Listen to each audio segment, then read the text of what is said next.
Imagine करो कि आप युद्ध के मैदान में खड़े हो। आपके चारों ओर तबाही है और हवा में खून की बूंदें घुली हुई है। This was the world of Genghis Khan, इतिहास का सबसे बड़ा मंगोल एम्पायर का फाउंडर और पहला रूलर। एक ऐसा योद्धा जिसके नाम से ही लोग कांप उठते थे। अपने समय का सबसे क्रूर योद्धा, जिसने सन 1206 से 1227 के बीच केवल 21 साल में करीब 40 मिलियन लोगों की जान ले ली थी। और China, Iran, Iraq, Uzbekistan, Japan, Hungary, Russia, Afghanistan, Siberia और बल्गेरिया सहित सोललैंड एरिया को मंगोल एम्पायर में शामिल कर लिया था। उसकी फौज एक अनस्टॉपेबल वॉर मशीन थी, जो अपने रास्ते में आने वाले हर एक साम्राज्य को धूल में मिलाती जा रही थी। सन 1221 जंगे खान और उसके 50,000 मंगोलियन सोल्जर्स की आर्मी ने पंजाब के कलाबाग में इंडस रिवर के पास खवारिज मियन एम्पायर को एक भयंकर युद्ध में कर अभी कैप्चर ही किया था। युद्ध का मैदान खून से लाल हो चुका था। लाशों के ढेर लगे थे। ख्वारिज्म का आखिरी इंसान भी मारा जा चुका था। चंगेज खान की विजय का शोर गूंज रहा था और अब वो इंडस रिवर के किनारे खड़ा भारत की ओर देख रहा था। चंगेज खान और दुनिया की सबसे अमीर भूमि भारत के बीच केवल इंडस रिवर थी। चंगेज खान को बस अपनी मंगोलियन आर्मी को एक आदेश देना था और दुनिया की 30% जीडीपी वालों अमीर अंपायर उसके कदमों में होता। पर उसने ऐसा नहीं किया। लेकिन आखिर क्यों? दुनिया के सबसे बड़े अंपायर्स को भी आसानी से धूल चटाकर मिट्टी में मिला देने वाले चंगेज खान ने मौका मिलने पर भी अपने सामने मौजूद दुनिया के सबसे अमीर देश भारत पर कोई भी हमला क्यों नहीं किया? वेल तो हेलो गाइस, मैं हूं अदीप सिद्दीकी और चलिए शुरू करते हैं आज के इस नए एपिसोड। दोस्तों, भारत, जिसे सोने की चिड़िया कहा जाता था, एक ऐसा देश था जहां की धरोहर संपत्ति और संस्कृति ने सदियों से विदेशी आक्रमणकारियों को आकर्षित किया था। उस समय भारत की भूमि सोने से भी ज्यादा कीमती मानी जाती थी। चंगेज खान को भारत को जीतने के लिए बस अपनी आर्मी को इंडस रिवर पार करने का आदेश देना था। उस समय भारत पर शम्सुद्दीन इल्तुतमिश की ममलुक डायनेस्टी का शासन था, जिसे साल 1206 में कुतुबुद्दीन ऐबक ने स्थापित किया था। इल्तुतमिश के पास युद्ध का कोई भी अनुभव नहीं था, इसलिए चंगेज खान के लिए दिल्ली को जीतना एक बहुत ही आसान काम होता। लेकिन ऐसा हुआ नहीं। इसके बजाय उसने खोराजमिया एम्पायर यानी कि प्रेजेंट डे के सेंट्रल एशिया, अफगानिस्तान और ईरान को कैप्चर किया और वहां पर अपनी मंगोल आर्मी के कुछ अधिकारियों को छोड़कर वापस चाइना लौट गया। और आखिर चंगेज खान ने इंडिया पर हमला करने के बजाय वापस लौटने का डिसीजन क्यों लिया? इसे समझने के लिए हमें जंगजू एम्पायर के किंग के तौर पर दोनों रूप में समझना होगा कि आखिर वो इतना ताकतवर कैसे बना था और उसने अलग अलग साम्राज्य पर हमला करके उसे मंगोल अंपायर में मिलाना क्यों शुरू किया था। देखो, चंगेज खान की पर्सनालिटी किसी मिस्ट्री से कम नहीं है। आज हम चंगेज खान के बारे में जितना भी जानते हैं वो mostly secret history of Mongols book से आता है। चंगेज खान की कहानी का असली राज उसकी शुरुआती जीवन की मुश्किलों में छिपा है। तो चलिए शुरुआत से शुरू करते हैं। सन 1162 में मंगोलिया के खेती पर्वतीय क्षेत्र में ओनो नदी के पास तेमुजीन नाम के बच्चे का जन्म हुआ। किसी ने सोचा भी नहीं था कि भविष्य में यही बच्चा दुनिया के सबसे बड़े एम्पायर का राजा बनेगा। तेमुजीन के पिता येसुकिया मंगोलियन बोर्गेन ट्राइब के मुखिया थे, जिसके चलते तेमुजीन का शुरुआती जीवन अच्छा भी था। लेकिन जब वो केवल 9 साल के थे ना, तब उनकी जिंदगी एक झटके में बदल गई, क्योंकि उसके पिता को दुश्मन ट्राइब ने जहर देकर मार दिया और ट्राइब के नए मुखिया ने तेमुजीन और उसके परिवार को ट्राइब से निकालकर मंगोलिया के ठंडे पहाड़ी इलाकों में मरने के लिए छोड़ दिया, जहां बिना किसी मदद के होने का मतलब था मौत। लेकिन तेमुजीन और उसके परिवार ने ये कर दिखाया। उन्होंने इन कठिनाइयों से लड़ते हुए खुद को मजबूत बनाया। अब इस मुश्किल लाइफ ने तेमुजीन को यह सिखाया कि ताकत और वेल्थ यानी कि संपत्ति केवल तभी मायने रखते हैं जब आपके पास राजनीतिक ताकत भी हो। उसने अपने पिता के जीवन से ये सीखा कि ताकत और राजनीति की समझ के बिना केवल वेल्थ किसी भी काम नहीं होती, और वह आपसे कभी भी दूसरे राजनीतिक ताकत वाले इंसान द्वारा एक ही झटके में छीनी जा सकती है। और दोस्तों, इसी बात ने तेमुजीन को चंगेज खान में बदल दिया।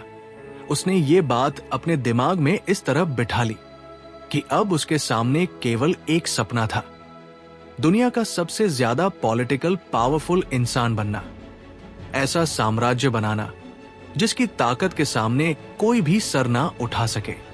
और उसने ऐसा किया भी, क्योंकि केवल 25 सालों में ही उसने दुनिया का सबसे बड़ा और पावरफुल साम्राज्य स्थापित किया, जिससे लड़ने के बारे में कोई भी सोच नहीं सकता था।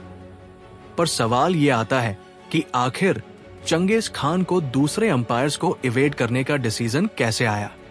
वेल, ये भी काफी इंटरेस्टिंग स्टोरी है, क्योंकि जहां हम चंगेज खान को यूरोपियन प्रोपेगेंडा के चलते एक निर्दय और क्रूर राजा मानते हैं ना, जो बस केवल अपने फायदे के लिए दूसरे एम्पायर पर हमला करके उन्हें कैप्चर कर लेता है। पर अगर हम चंगेज खान की लाइफ और उसके द्वारा अंपायर्स पर हमला करने के रियल रीजंस को ध्यान से समझेंगे, तो हमें यह समझ में आएगा कि चंगेज खान क्रूर भले ही हो, लेकिन वो किसी भी अंपायर पर ऐसे ही हमला नहीं करता था। तो चलिए इसे भी शुरू से देखते हैं। चंगेज खान के पहले सबसे बड़े हमले से तो चंगेज खान का जन्म एक ऐसे मंगोलिया में हुआ था जहां किसी भी बड़े राजा का कोई भी कंट्रोल नहीं था, बल्कि वहां पर छोटी छोटी ट्राइब थी जिनके अपने अपने मुखिया हुआ करते थे, और वो ट्राइब अपने फैसले खुद लिया करती थी। और ज्यादातर समय तो ये ट्राइब आपस में ही लड़ती रहती थी, जिसमें कुछ कारण ताकत की भूख और जमीनी विवाद थे, तो कुछ ट्राइब्स का आपस में लड़ने का कारण था चीन, जो उस समय दो बड़े चाइनीज एम्पायर जिया और जिन डायनेस्टी में बटा हुआ था, जो हमेशा ये मेक श्योर करते थे कि मंगोलिया कबीले कभी भी एकजुट ना हो सके।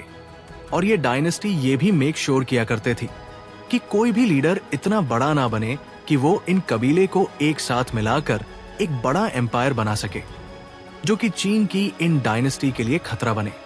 लेकिन चंगेज खान इकलौता ऐसा लीडर था जो इन सभी ट्राइब्स को एक साथ जोड़ पाया था, जिसके कारण सन 1206 में मंगोलियन ट्राइब्स को एकजुट करके तेमुजीन ने खुद को चंगेज खान घोषित कर दिया, जिसका मतलब था यूनिवर्सल रूलर। उसने मंगोल ट्राइब्स को एकजुट किया और अपनी सेना को इतना मजबूत बनाया कि उसने सबसे पहले अपने दुश्मन चाइना पर हमला करने का फैसला किया। यह हमला सन 1211 में हुआ था और चंगेज खान का सबसे पहला टारगेट था जिया डायनेस्टी, जिससे डायरेक्ट लड़ना काफी मुश्किल था। इसीलिए चंगेज खान ने पहले इस डायनेस्टी को कमजोर करने का फैसला किया और उस समय नॉर्थ चाइना के कई महत्वपूर्ण शहरों को आग लगा दी, जिसमें लाखों लोगों की जान चली गई। उसने जिया डायनेस्टी के कैपिटल जिन जून में सीधा एंटर करने के बजाय उसे चारों ओर से घेर कर ब्लॉक कर दिया। इस तरह चंगेज खान की सेना ने महीनों तक जिया डायनेस्टी के कैपिटल को घेरे रखा, जिसके कारण पूरी राजधानी में भूखमरी फैल गई और लोग भूख से तड़प तड़प कर मरने लगे। और चंगेज खान की ये स्ट्रेटेजी इतनी सक्सेसफुल निकली कि जिया डायनेस्टी के किंग ने चंगेज खान के सामने सरेंडर कर दिया।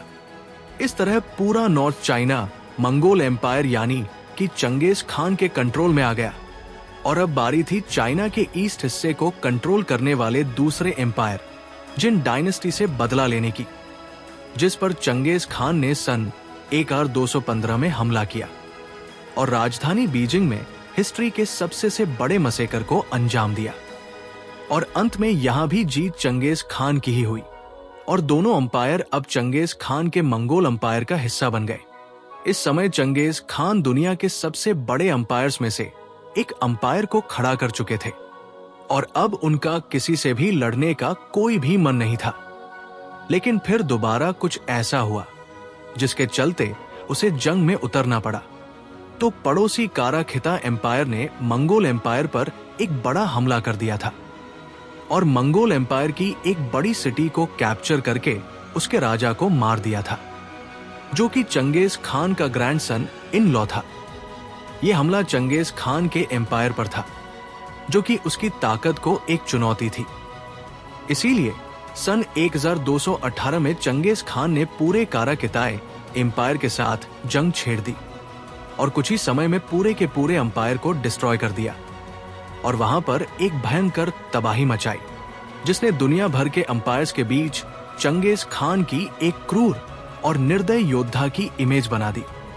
इस जंग के बाद काराकिताई एम्पायर भी चंगेज खान के मंगोल एम्पायर का हिस्सा बन गया और अब चंगेज खान दोबारा अपने एम्पायर पर शासन करने में बिजी हो गया। इस समय उसके अधिकारियों ने उसे सलाह दी कि उसे अपने एम्पायर को और अमीर बनाने के लिए दूसरे एम्पायर्स के साथ ट्रेड रिलेशन बनाने चाहिए। चंगेज खान ने एक अच्छे राजा के तौर पर इन सुझाव को माना भी और मंगोल एम्पायर के पास मौजूद खुरामिया एम्पायर से व्यापारिक रिश्ते बनाने के लिए वहां पर अपने 500 स्ट्रांग ट्रेड डेलीगेशंस भेजे। पर शायद चंगेज खान का ये शांत स्वभाव खोराजमिया के उस समय के रूलर अलाउद्दीन मोहम्मद सेकंड को पसंद नहीं आया। उसने अपने एम्पायर के एक शहर के एडमिनिस्ट्रेटर शाह को कहकर मंगोल एम्पायर से आए चंगेज खान के सारे ट्रेड डेलीगेशन को बेरमी से मरवा दिया और ये चंगेज खान के मंगोल एम्पायर को एक और बड़ी चुनौती थी। लेकिन उस समय चंगेज खान ने थोड़ा सूझबूझ के साथ काम लिया। फिर कहें कि चंगेज खान अब युद्ध से इतना बोर हो चुका था कि उसने यहां पर सीधा हमला करने के बजाय शांति से बात करने की एक और कोशिश की, जिसके लिए उसने दूसरी बार अपने 3 बड़े एम्बेसडर को भेजकर मंगोल के ट्रेड डेलीगेशंस को मारने वाले ओटार सिटी के एम्बेसडर को मंगोल एम्पायर को सौंपने की बात कही, ताकि अपने ट्रेड डेलीगेशन की मौत के लिए मंगोल एम्पायर में ले जाकर उन्हें सजा दी जा सके। लेकिन खोराजमिया एम्पायर के राजा ने यहां अपने जीवन की सबसे बड़ी मिस्टेक कर दी और उन तीनों एम्बेसडर को पूरे शहर के सामने बेइज्जती करके उनमें से एक की बेरमी से जान ले ली और 2 को वापस जाकर चंगेज खान को उनकी खोराजमिया में हुई बेइज्जती के बारे में बताने को कहा। और अब चंगेज खान के सबर का बांध भी टूट चुका था और चंगेज खान अब इस बेइज्जती का एक कड़ा जवाब देना चाहता था, जिसके लिए उसने अपने 50,000 सैनिकों के साथ मिलकर सीधा खोराज मियां की ओर चढ़ाई कर दी और अपने रास्ते में आने वाले हर एक शहर में लाशों के ढेर लगा दिए। लेकिन ये युद्ध आसान नहीं होने वाला था, क्योंकि खोराज मियां के पास भी एक बहुत बड़ी सी आर्मी थी। ऊपर से वो अपने घर में थे और मंगोल आर्मी को सीमा पार करके उनकी जमीन में आकर उन पहाड़ी इलाकों में लड़ना था, जिनके सबसे ऊंचे पॉइंट पर खोराज मियां अंपायर के सैनिक ऑलरेडी तैनात थे। लेकिन इन सब के बावजूद चंगेज खान और उसकी सेना ने खोराज मियां के एक एक सैनिक को बेरमी से मार दिया, जिससे पूरे खोराज मियां एम्पायर में डर फैल गया। खोराज मियां का रूलर अलाउद्दीन मोहम्मद सेकंड इस हमले से इतना डर गया कि उसने चंगेज खान से बचने के लिए अपनी गद्दी ही छोड़ दी और डर कर कैस्पियन सी के एक आइलैंड पर भाग गया, जिसके तुरंत बाद साल 1220 में उसकी गद्दी उसके बेटे जलालुद्दीन मिगबर्न को मिली। अब वो भी क्या कर पाता, क्योंकि उसकी सेना को ऑलरेडी चंगेज खान द्वारा कुचल दिया गया था और अगर वो अपनी राजधानी में अभी भी रहता तो जल्द ही चंगेज खान राजधानी में पहुंचकर उसे भी मार डालता। इसलिए उसने भी अपने पिता की तरह अपनी गद्दी छोड़कर भागने का फैसला किया और जलालुद्दीन भागते हुए दिल्ली आ गया, जहां पर उस समय शम्सुद्दीन इल्तुतमिश का राज था। अब चंगेज खान चाहता तो केवल सिंधु नदी को पार करके इंडिया में जा सकता था और दिल्ली सल्तनत को डिस्ट्रॉय करके उस समय की दुनिया की रीचेस्ट कंट्री यानी भारत पर अपना कंट्रोल कर सकता था। पर उसने ऐसा नहीं किया, जिसके पीछे इतिहासकारों की कई सारी थ्योरी है। तो कहानी शुरू होती है एक अंधेरी रात से, जब चंगेज खान अपनी आर्मी के साथ खोराजमिया एम्पायर के इलाके में था और भारत पर हमले की तैयारी कर रहा था। उसने एक अजीब सपना देखा। सपने में एक यूनिकॉर्न जो उज्बेकिस्तान और भारत के बॉर्डर के बीच में मौजूद था। उसने चंगेज खान को भारत में घुसने से मना कर दिया और वापस चीन लौटने को कहा। चंगेज खान कितना भी क्रूर हो, पर वो धार्मिक चीजों में काफी विश्वास रखता था और उसने इस सपने को एक डिवाइन इंटरवेंशन माना और उसने भारत पर बिना हमला किए वापस लौटने का फैसला लिया। पर क्या सच में एक सपना एक महान योद्धा को अपनी योजना बदलने के लिए मजबूर कर सकता है? ये सवाल आज भी हिस्टोरियंस के मन में गूंजता रहता है। जिसके बाद आती है एक दूसरी थ्योरी। इस थ्योरी के अनुसार चंगेज खान ने भारत पर हमला नहीं किया क्योंकि उसकी आर्मी ठंडे इलाकों में रहने के आदी थी। भारत का गर्म वातावरण और चैलेंजिंग जियोग्राफी उसकी आर्मी के लिए मुश्किल हो सकती थी। आल्सो खोराज मियां एम्पायर से लड़ने के बाद उसकी आर्मी को काफी नुकसान हुआ था। ऐसे में भारत जैसे चैलेंजिंग इलाके में लड़ने के बजाय उसने वापस चीन जाने का फैसला लिया। पर इस थ्योरी में भी कुछ खामियां हैं। कुतुबुद्दीन ऐबक, जिसने सन 1206 में दिल्ली सल्तनत को स्थापित किया था, वो यूरोप के ठंडे इलाकों से आया था और उसने भारत में सफलतापूर्वक लड़ाई की थी। इसके अलावा तैमूर और बाबर भी ठंडे इलाके से आए थे और उन्होंने भी भारत में सफलतापूर्वक लड़ाई की थी। क्या चंगेज खान की महान आर्मी भारत की गर्मी और जियोग्राफी से डर गई थी, या फिर इसके पीछे कुछ और कारण थे? और इस तरह पहुंचते हैं हम अपनी तीसरी थ्योरी पर। तो जैसा कि हमने चंगेज खान के जीवन को समझा कि चंगेज खान किसी भी एम्पायर पर बिना किसी ठोस कारण के हमला नहीं करता था। उसका हर हमला किसी बड़ी वजह से ही होता था। एग्जाम्पल के लिए उसने चाइना की जिया और जिन डायनेस्टीज पर इसीलिए हमला किया क्योंकि उन्होंने मंगोलियन ट्राइब्स पर लंबे समय से बहुत से अत्याचार किए थे। उन ट्राइब्स के बीच फूट डाली थी और उन्हें एकजुट नहीं होने दिया था। यानी मंगोल के एकजुट होने पर अगर चंगेज खान चीन की इन डायनेस्टीज पर हमला नहीं करता तो एक समय बाद वो मंगोल एम्पायर पर हमला करके उसे तबाह कर देती।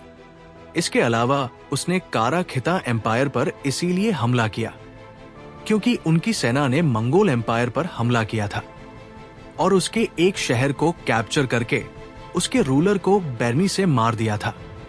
खोराज मियां एम्पायर पर उसने इसीलिए हमला किया क्योंकि उनके रूलर ने उसके 500 ट्रेड डेलीगेशन और एक एम्बेसडर को मारकर उसकी ताकत को चुनौती दी थी। यानी चंगेज खान के हर एक एम्पायर को इवेड करने के पीछे एक बड़ी वजह थी। पर भारत इस मामले में इसीलिए खुशकिस्मत रहा क्योंकि दिल्ली सल्तनत के सुल्तान इल्तुतमिश ने चंगेज खान के हमला करने के इस पैटर्न को पहचान लिया था और वो जानते थे कि अगर चंगेज खान को प्रोवोक किया गया तो वो अपनी अनस्टॉपेबल आर्मी के साथ भारत का भी वही हाल करेगा जो खोराज मियां एम्पायर का हुआ। इसलिए दिल्ली की गद्दी पर बैठे इल्तुतमिश ने यह ध्यान रखा कि वो चंगेज खान को ऐसा कोई भी मौका ना दे कि वो दिल्ली सल्तनत पर हमला करे। जिसके चलते जब खोराज मियां एम्पायर के रूलर जलालुद्दीन मिग-बन चंगेज खान के डर से भागते हुए दिल्ली सल्तनत में पहुंचा तो इल्तुतमिश ने उसे शरण देने से साफ इनकार कर दिया। पर क्या चंगेज खान के पीछे हटने का असली कारण यही पॉलिटिकल स्ट्रेटेजी थी? और यहां से हम पहुंचते हैं अपनी चौथी और आखिरी थ्योरी पर। देखो, जब चंगेज खान खोराम एम्पायर पर हमला कर रहा था उसी समय चाइना की सिया डायनेस्टी के किंग ने उसके खिलाफ बगावत कर दी थी। ये चंगेज खान के लिए एक बड़ा धोखा था। उसे तुरंत ये तय करना था कि वो भारत पर हमला करे या फिर अपनी शक्ति को बनाए रखने के लिए पहले जिया डायनेस्टी को कुचल दे। और जैसा कि हमने समझा कि चंगेज खान की लाइफ का सबसे बड़ा लेसन यही था कि वो दुनिया का एक ऐसा ताकतवर किंग बने जिसकी ताकत को कोई भी चुनौती ना दे सके। और क्योंकि ये बगावत उसके ही एम्पायर में हुई थी और उसके ताकत को सीधी चुनौती थी, इसीलिए उसने चीन लौटने का फैसला किया और सिया डायनेस्टी को पूरी तरह से नष्ट कर दिया। शायद उसने ये भी सोचा होगा कि चीन में हुई इस बगावत को कुचलकर वो दोबारा भारत को इवेड करने के लिए लौटेगा। लेकिन अब चंगेज खान के जीवन पर एक और मोड़ आया जो कि उसके जीवन का आखिरी मोड़ था और वो थी उसकी मौत। क्योंकि सिया डायनेस्टी को पूरी तरह से खत्म करके अपने अंपायर को दोबारा स्ट्रांग बनाने के बाद ही एक रहस्यमय तरीके से सन 1227 में उसकी मौत हो गई। चंगेज खान की मौत के बाद उसके तीसरे बेटे ओगेदेई खान ने मंगोल एम्पायर की कमान संभाली, लेकिन समय के साथ साथ मंगोल एम्पायर कमजोर ही होता गया और एक समय बाद धीरे धीरे टूटकर बिखर गया।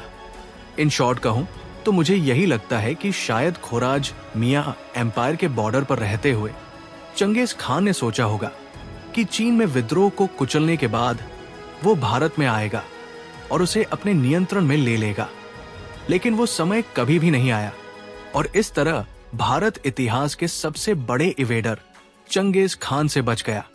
वैसे मैं आपसे जानना चाहूंगा, आपको क्या लगता है कि आखिर चंगेज खान ने भारत पर हमला क्यों नहीं किया? और अगर चंगेज खान भारत पर हमला करता तो आज भारत का इतिहास कैसा होता? मुझे नीचे कमेंट सेक्शन में अपना जवाब लिखकर जरूर बताना। दोस्तों, मुझे उम्मीद है कि इस वीडियो से आपने कुछ नया जरूर सीखा होगा और आपको ये वीडियो काफी ज्यादा इंटरेस्टिंग लगा होगा। अगर लगा तो इस वीडियो को लाइक करने के साथ साथ अपने दोस्तों के साथ जरूर शेयर करना। अगर आप नए हो इस चैनल पे तो इस चैनल को सब्सक्राइब करने के साथ साथ बेल नोटिफिकेशन को ऑन कर देना। मैं मिलता हूं आपको नेक्स्ट वीडियो के साथ, तब तक के लिए बाय और देखते रहिए अदीब सिद्दीकी।